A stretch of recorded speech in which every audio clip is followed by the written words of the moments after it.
Hello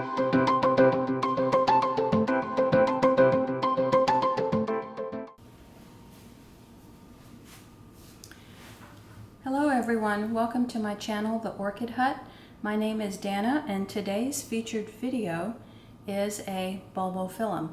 Well, maybe it's actually two Bulbophyllums, but I'll have to tell you the story about that. So about 10 months ago, I purchased what I thought was a Bulbophyllum Fascinator. And instead of receiving one plant, the orchid vendor sent me two. But both of the plants had this label, Bulbophyllum Fascinator.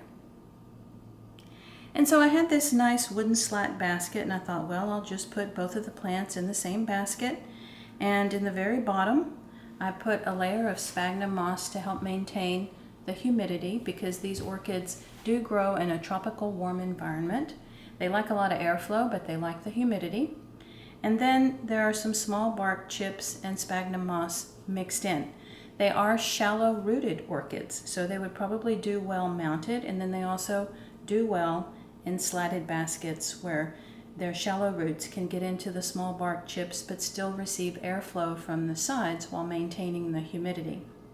So I put both of these orchids in the same wooden basket. And then this is where the story gets interesting.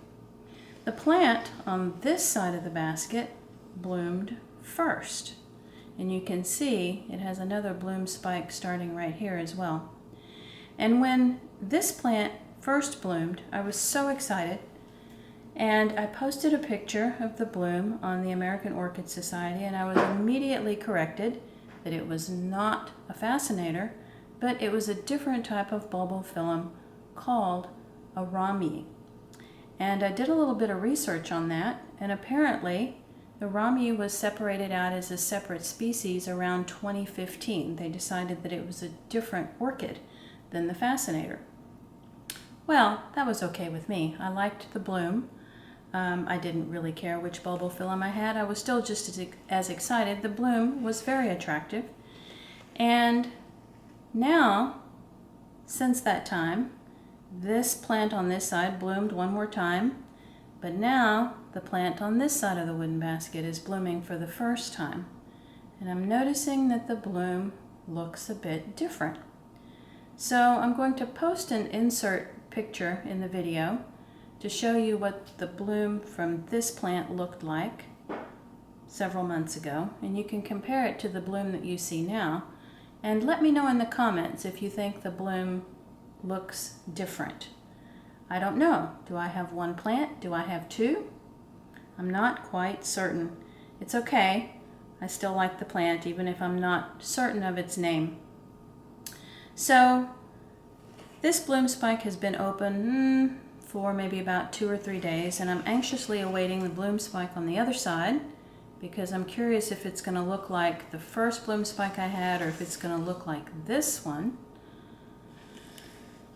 In any case, I'm happy that my Bulbophyllum is happy. What it likes to do is it kind of likes to sprawl in the wooden basket, and it will send out roots that will also attach to the sides of the slats of the wooden basket. So it kind of has a sprawling growth pattern.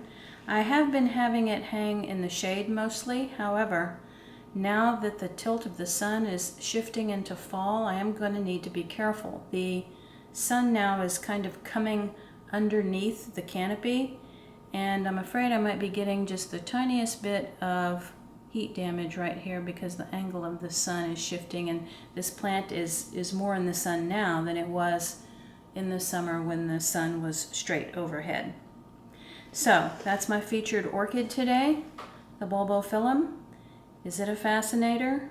Is it a Romyi? I'm not certain. I hope you enjoyed this video. Hit the like button, subscribe to the Orchid Hut. There's more videos to come. Thanks for watching.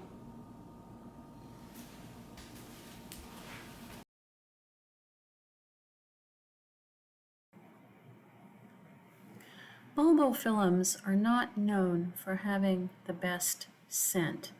And in fact, sometimes the scent is so strange for a bloom that it's a bit off-putting. I forgot to mention during the video that both of the blooms smell kind of like a crab boil. It's not exactly a bad smell, but it's not a smell you would expect to come from a bloom.